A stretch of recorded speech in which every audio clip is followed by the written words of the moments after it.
ত্রাণের সন্ধানে গিয়ে লাশ হয়ে ফিরছেন ফিলিস্তিনিরা। মঙ্গলবার দক্ষিণের নেতজেরিম করিডোরে ত্রাণ প্রত্যাশীদের লক্ষ্য করে এলো পাথারি গুলি ছড়ে ইসরায়েলি প্রতিরক্ষা বাহিনী IDF। এতে মুহূর্তেই অভুক্ত গাজাবাসীর রক্তে ভাসে ত্রাণ কেন্দ্র।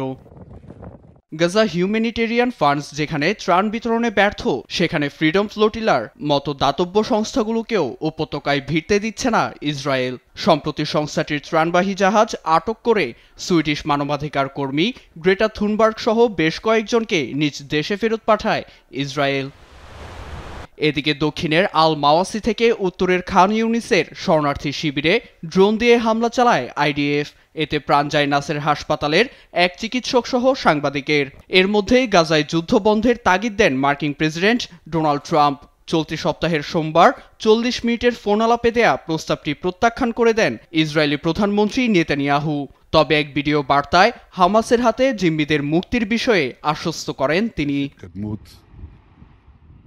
আলোচনার মধ্য দিয়ে বন্দি বিনিময়ের বিষয়টি অগ্রগতি পেয়েছে। ফলাফল হাতে আসার আগেই আমরা উচ্ছ্বসিত হতে চাই না। বিন্দুমাত্র সময় নষ্ট না করে আমরা কাজ করছি।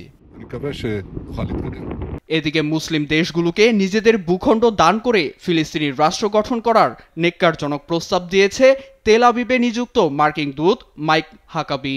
এছাড়া নেতানিয়াহু প্রশাসনের 2 মন্ত্রীর উপর আরোপিত পশ্চিমা নিষেধাজ্ঞা জারির নিন্দাও জানান তিনি। এই নিষেধাজ্ঞাকে অযৌক্তিক দাবি ইসরায়েলি প্রধানমন্ত্রী গিদিয়ান সারের। ব্রিটিশ নিষেধাজ্ঞার তালিকায় ইসরায়েলের 2 নির্বাচিত মন্ত্রীকে তালিকাভুক্ত করা অযৌক্তিক। প্রধানমন্ত্রীর সঙ্গে আলোচনা করে আমরা গুরুত্বপূর্ণ বৈঠকে বসতে চলেছি। মূলত পশ্চিম তীরে ফিলিস্তিনিদের হটিয়ে দখলদারিত্ব অব্যাহত রাখার নির্দেশ দেয় ইসরায়েলের জাতীয় নিরাপত্তা মন্ত্রী ইতেমার বেন-গাভির ও অর্থমন্ত্রী স্মটরিচ।